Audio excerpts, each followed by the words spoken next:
Olá a todos, eu sou o Marco, sou engenheiro químico formado na Unicamp, mestre em engenharia mecatrônica na mesma universidade. Então, vamos aqui fazer então uma tarefa relacionada à obtenção do modelo logístico de fermentação. Essa tarefa sendo destinada aos alunos do primeiro semestre desse ano de 2020. Nós estamos aqui no fim de março, em pleno caos do coronavírus, pleno momento de isolamento social, e eu espero que essa atividade possa contribuir. É um estudo de caso real, foi publicado aqui pelo I3E, e também faz parte da minha dissertação de mestrado, que foi coorientada pela professora Lucimara. Vocês podem obter os dois documentos e as referências completas estão disponíveis. Nos semestres em que eu atuei como monitor, como estagiário docente, colaborador dessa disciplina, e também durante a execução da minha atividade de mestrado, uma questão muito importante que surge do ponto de vista prático é como é feita a contagem e o monitoramento de células. Por exemplo, os livros apenas costumam mostrar X em gramas por litro ou número de células. Bom, e os alunos, via de regra, não sabem de onde veio esse dado. Esse dado ele pode ser obtido de duas formas principais, em termos práticos. A gente pode encontrá-lo em número de células por unidade de volume, ou a gente pode encontrá-lo em massa de células por volume. A massa de células ela é obtida pelo método da massa seca. Você coleta uma amostra do caldo fermentativo, faz a centrifugação dessa amostra para separar a fase líquida da fase sólida, seca a fase sólida e avalia a massa dela, com a hipótese de que essa massa é constituída essencialmente de células. Quando você tem células que não se filamentam, por exemplo, fungos não filamentosos, leveduras, essa técnica funciona muito bem, porque o número de células é aproximadamente proporcional à massa. Porém, no caso de células que crescem, e se filamentam, se ramificam, não, porque uma mesma célula cresce em massa. A outra técnica que a gente tem é a técnica da contagem direta. Nós temos um pequeno dispositivo em formato retangular, mais ou menos dessas dimensões, chama-se câmara de Neubauer, que eu vou mostrar aqui para vocês nesse documento. A câmara de Neubauer ela é dividida em vários setores, quando eu mostro essa imagem aqui. Ela tem setores de maior volume, que são utilizados para contar células maiores, setores de menor volume, como o setor principal aqui, utilizado para contar de leveduras. Basicamente o que você faz é pegar uma amostra já diluída do caldo fermentativo e introduzir aqui e contar as células nesses pequenos quadrados. Tá? A câmara de Neubauer ela já é fabricada com um volume conhecido, então você consegue obter o número de células por unidade de volume. Porém, esse método tem um problema prático, que é o seguinte: mesmo que você realize o procedimento da forma mais correta possível, os fabricantes garantem uma incerteza de pelo menos 20 a 30%. Como você tem esse fator multiplicativo aqui, da ordem de 10 a quarta, isso gera uma incerteza considerável na sua medição. É por isso que quando você pega um exame de sangue, geralmente você tem uma faixa de contagem de células, principalmente glóbulos vermelhos, bem alta, porque são exames que são muitas vezes feitos por contagem visual na câmara de Neubauer. Fora isso, você tem a própria questão do erro do experimentador, a questão subjetiva, por exemplo, a célula caiu num quadrado ou no outro, o meio estava bem diluído ou não, certo? Aqui nós temos umas imagens práticas de contagens que eu fiz para calibrar um sensor de fibra ótica. E vocês vão ver aqui nessa imagem o que acontece se o meio de cultura não estiver suficientemente diluído. Você vê a formação de várias colônias de células, só que a imagem do microscópio óptico ela é bidimensional. Então, e essas colônias, elas são todas tridimensionais, então você não consegue ver exatamente o que está em cima, o que está embaixo, você não tem como fazer uma aferição, por isso que é necessária a diluição. Tá? Outra questão importante é que muitas vezes uma célula ela não necessita de apenas um substrato para crescer. Né? Na fermentação, né, vocês já devem estar cientes de que existem dois processos biológicos básicos. A fermentação, que é o processo catalisado por células, que gera energia, mais células, e produtos extracelulares que podem ser de interesse ou não, podem ou não ser tóxicos às células, né, convertendo para isso substratos. E tem os processos enzimáticos, no qual a enzima converte um determinado componente. Esses processos apresentam um comportamento cinético bem comportado, porque são entidades químicas bem definidas. Né? Só que uma célula ela não precisa apenas de açúcar, por exemplo. Ela precisa de compostos nitrogenados, estimuladores de crescimento, ela precisa atingir uma concentração de hormônios no meio. Então, você muitas vezes precisa utilizar um meio complexo, principalmente se a fermentação for uma fermentação mais refinada, por exemplo, cultivo de células animais, células vegetais, células mais complexas exigem meios muito mais complexos. Então, nesse caso, é muito difícil você fazer uma avaliação precisa do substrato limitante.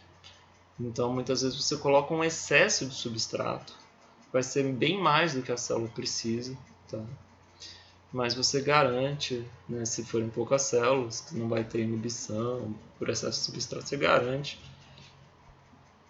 que a célula vai ter o que precisa para se desenvolver.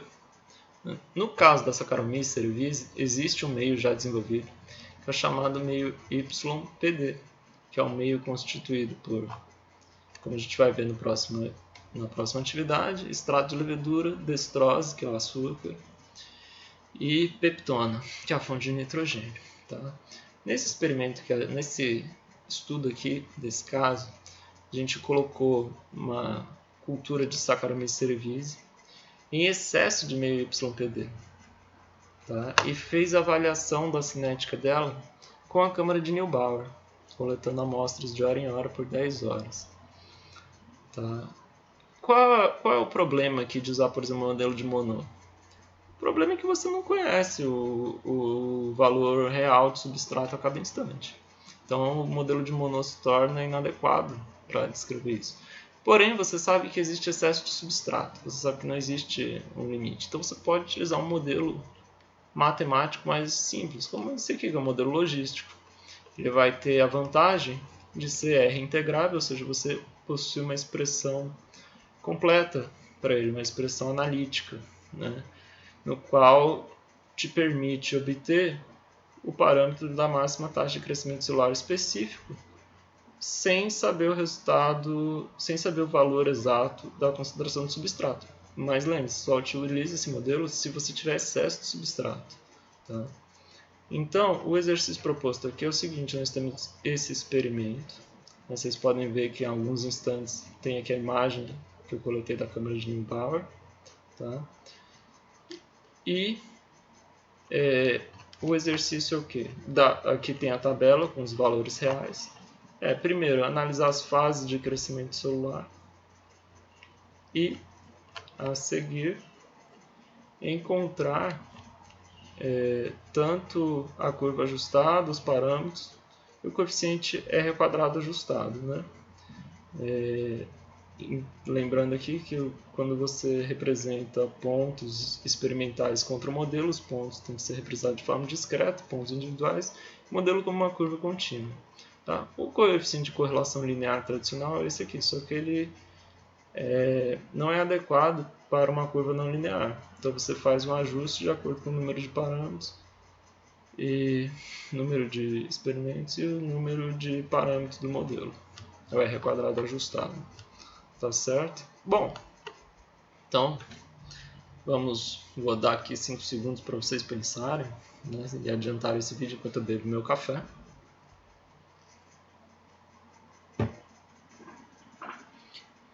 Vamos analisar essa curva junto então. Vocês podem ver essa região aqui. Essa região é uma fase de latência. Você não está vendo crescimento real aqui pelas incertezas que são calculadas de acordo com aqueles 20, 30%. Você vê que é mais ou menos a mesma tendência analítica aqui, né, durante cerca de 5 horas. Então você tem uma fase de latência de aproximadamente 5 horas, seguido uma fase exponencial, e aqui ele atinge um patamar superior, mais ou menos médio. Tá? Então, para ajustar o modelo aqui, a gente monta uma planilha, certo?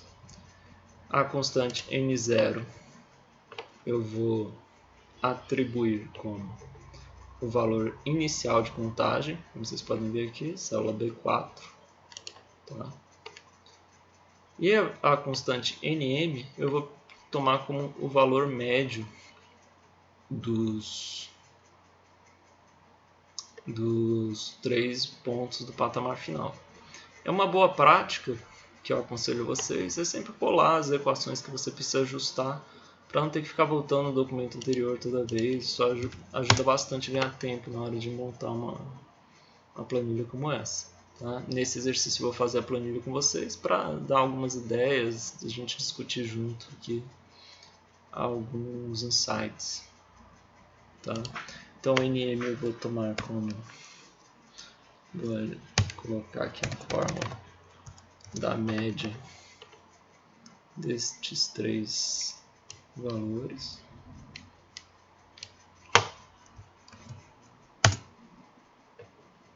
Certo? Aqui eu coloquei uma coluna que representa o que? A concentração simulada pelo modelo logístico. Tá? Para eu simular a equação, eu preciso ter um valor μ inicial. Eu vou colocar aqui 0,1 só para a gente fazer um teste. E vou programar essa equação. Bom, de acordo com essa equação aqui, o número de células é a função do número inicial vezes a constante, o número máximo obtido, né, dividido por esse termo vezes esse exponencial aqui. Esse aqui é um modelo altamente não linear, tem um termo exponencial tanto no denominador quanto multiplicando e um termo racional. Né? Ou seja, os algoritmos de otimização do Excel eles funcionam muito mal para esse tipo de situação. Tá? Então vamos começar aqui com o termo do numerador.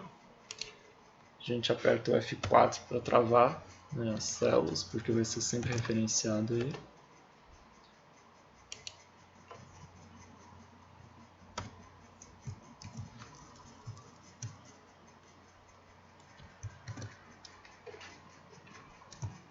Não esqueci da ordem correta dos parênteses, tá bom?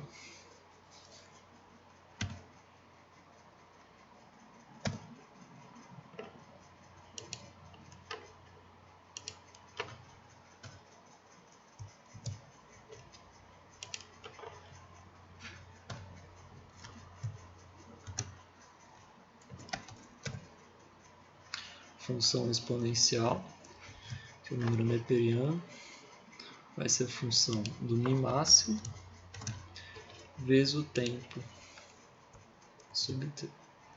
E tudo isso aí está multiplicado pelo exponencial.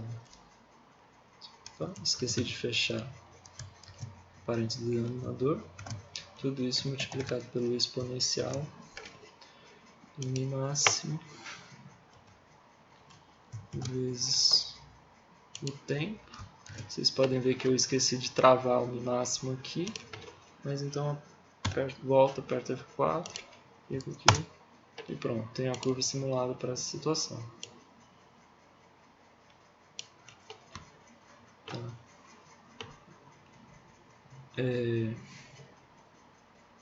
Nesse momento aqui já é interessante eu construir um gráfico, antes mesmo de calcular R quadrado, para comparar o resultado teórico, que é o resultado do modelo, contra o resultado experimental. Então, a gente vem aqui, seleciona essa área toda.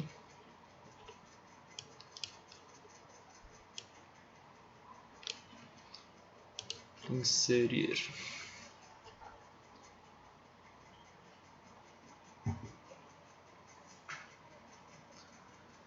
Inserir.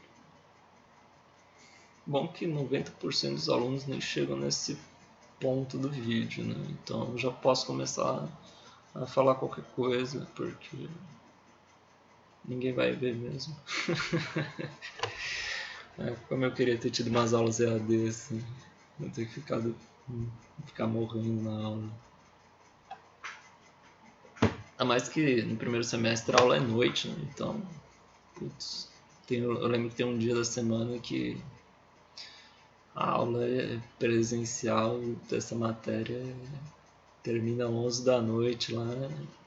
Duro, hein, pessoal? Tão duro quanto esperar esse meu computador. Mas, bom, vamos discutindo umas coisas aqui então.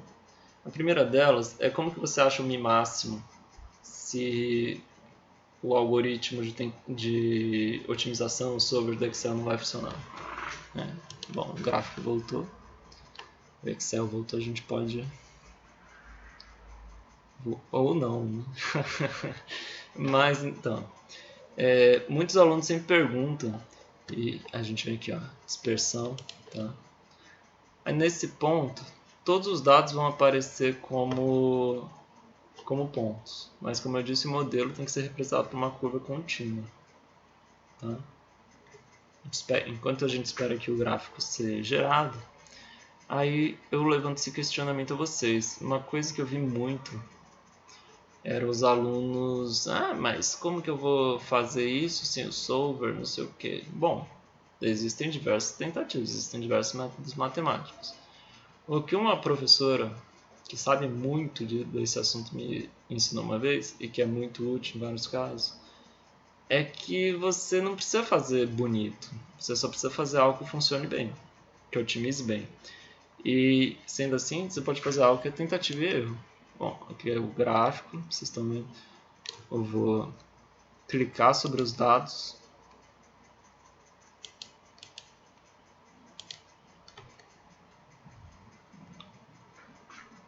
Certo.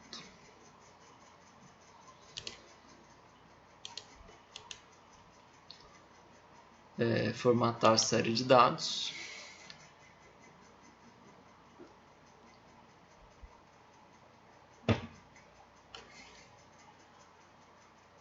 Vocês podem ver que o dado simulado está muito abaixo do real. Não está nem dando a curva em S. Que nesse caso aqui do experimento ficou muito notável, né? Não era o formato, eu cliquei no comando errado, perdão. Era o alterar tipo de gráfico.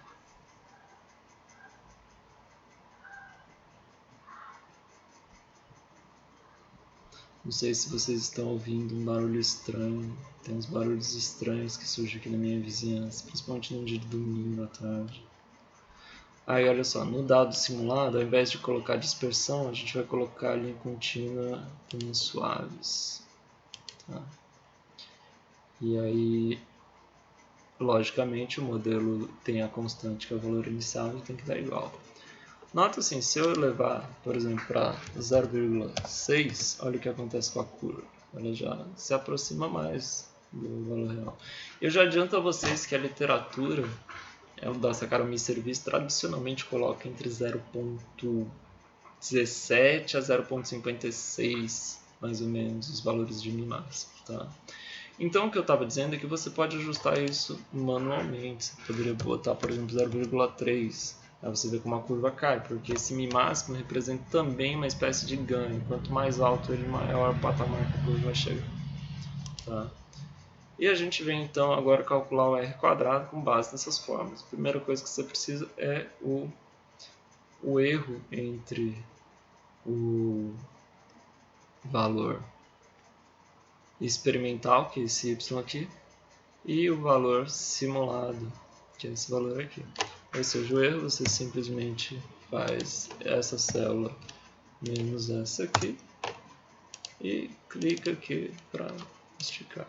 O erro ao quadrado, logicamente, vai ser essa célula aqui elevada ao quadrado.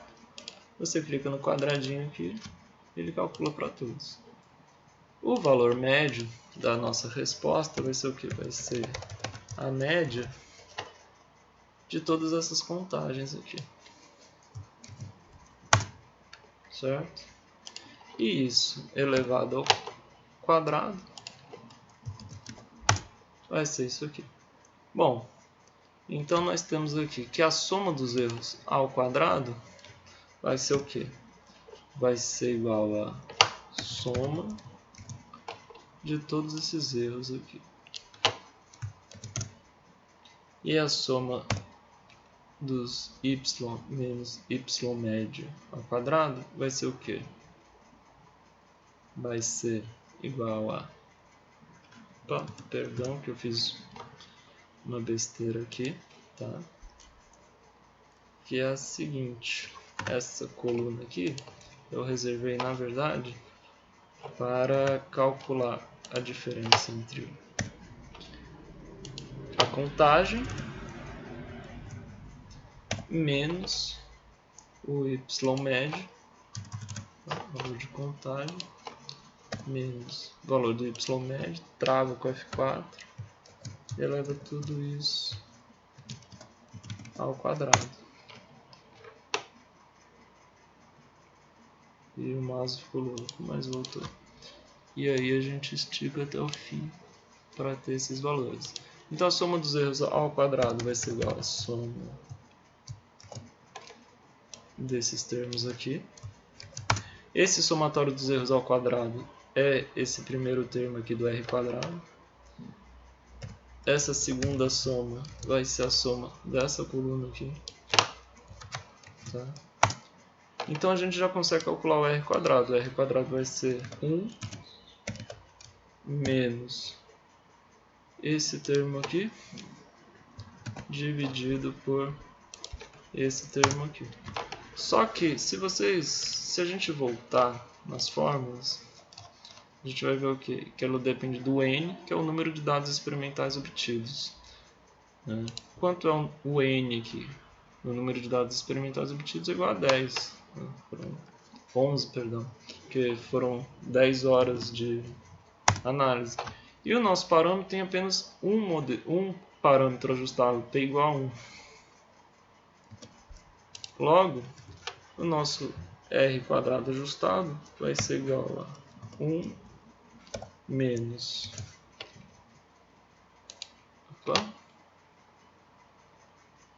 n no p, n menos 1 dividido por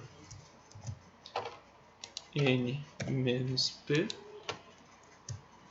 tudo isso multiplicado por 1 menos o valor do r quadrado. É o nosso r quadrado ajustado. Nesse caso aqui está em 0.416. Está bem ruim o modelo. Aí, se a gente coloca, por exemplo, 0.5, a gente já chega no r quadrado bem bom, de quase 0,90.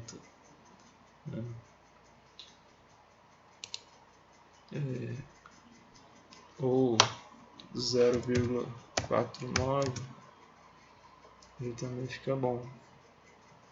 Bem bom. Moral da história. 0,5 está melhor. E vocês podem ver como a curva representa bem o conjunto dos experimentos. Para fermentações, um R quadrado de 0,8 já é considerado muito bom. Tá? Porque é difícil você ter uma representação, você ter um modelo muito perfeito aqui, porque tem vários erros envolvidos. Mas como vocês podem ver, quando você trabalha com fermentações, você não precisa fazer bonito do ponto de vista matemático, você precisa ser prático. Tá? Isso salva tempo muitas vezes para você desenvolver um algoritmo de otimização, mas às vezes é necessário, como é o caso da próxima tarefa. Você tem múltiplos experimentos, você tem que se lembrar de que na realidade a fermentação ela tem que representar bem todo o conjunto de situações, o modelo fermentativo. Tá? E o modelo logístico, como vocês veem, ele funciona bem para os casos que tem falta de excesso de nutrientes. Tá? Eu vou mostrar aqui para vocês uma planilha que já estava pronta, né, com o resultado que foi publicado.